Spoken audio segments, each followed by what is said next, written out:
Откако собранието и официјално го извести председателот Ѓорги Иванов дека нема предлог за нова влада, Иванов ги започна консултациите за доделување нов мандат.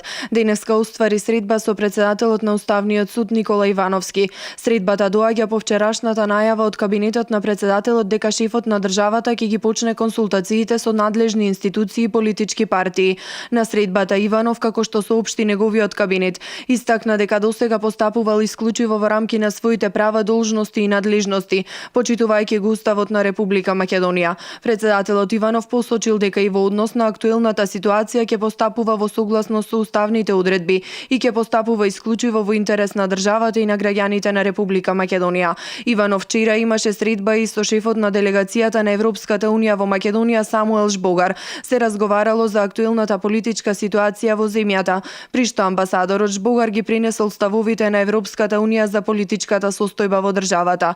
И британскиот амбасадор во Македонија Чарлс Гарет денеска во коментар на политичките случувања во државата изјави дека партиите работат на составување влада и се истражуваат сите можности. Многу од работите, посочи Гарет, зависат од тековните состаноци и разговори кои што сега се случуваат. Ситуацијата се уште не е решена. Партиите работат на составување влада и ги истражуваат сите можности врз основа на изборите на 11 декември, изјави Гарет одговарајќи на новинарско прашање. Изрази надеж за соработка со идната влада во насока на продолжување на реформите. Председателот Иванов нема никакви рокови до кога и кому треба да го додели мандатот за формирање на новата влада. Со ова се сложуваат и уставните експерти, кои додаваат дека ваквата ситуација може да потрае и неколку месеци. Уставот може да се толкува различно, па така председателот Ѓорѓе Иванов има неколку можности. Мандатот да го даде на друг кандидат од партијата што има освоено најголем број пратеници, во случајот ВМРО ДПМНЕ, да му го додели на СДСМ или пак да побара толкување од Уставниот суд поради нејасната ситуација. Експертите велат дека во Уставот, конкретно во член 90, не е доречена целата постапка во однос на тоа што следува понатаму доколку првиот мандатар не успее да состави влада, пошто се појавуваат различни толкувања и спекулации на поединци експерти кои вршат сопствено толкување на Уставот и прават паралели со уставни практики во други земји.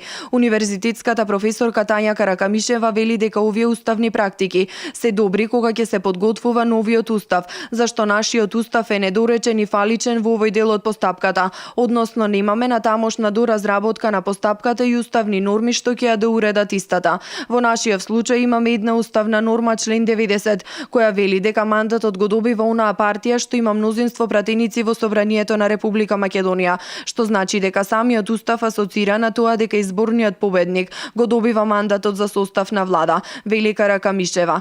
Никаде во Уставот не пишува дека втората партија со најголем број гласови треба да го составува мандатот. Тоа е формално правна процедура утврдена во член 90 и надвор од таа норма не може да се излезе. Единствен излез од целата ситуација е со тек на време да се состане собранието со една точка на дневен ред, односно да се избере председател и да се распишат нови избори. Друг излез не постои. Во спротивно би бил изложен под ризик и тој што го добивал мандатот, ако не е од партијата што добила мнозинство, ќе биде изложен на можност од поништување на одлуката во Уставниот суд. Ова е ставот на професорот Александар Климовски. Александар Даштевски пак вели дека треба да се почитува принципот на коалицирање на победник со победник, се друго вели ќе значи продлабочување на кризата и ќе води до брзи предвремени избори. Сметам дека ДУИ требаше да реши, бидејќи имаа навистина долг период за консултации, да направи коалиција со ВМРО ДПМНЕ, да се направи една влада макар и за распишување на нови парламентарни избори, бидејќи во спротивно ќе се создаде уште поголема криза,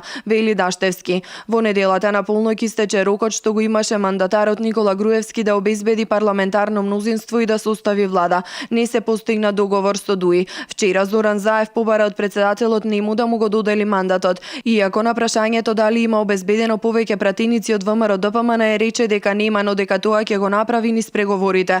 Лидерот на СДСМ нагласи и дека може да се насети дали за него е прифатлива платформата што албанските партии ја поставија како услов за договор за коалиција. Сепак клучот за новата влада и натаму е кај ДУИ, бидејќи без нејзината поддршка ниту ВМРО ДПМНЕ ниту СДСМ нема да можат да формираат влада.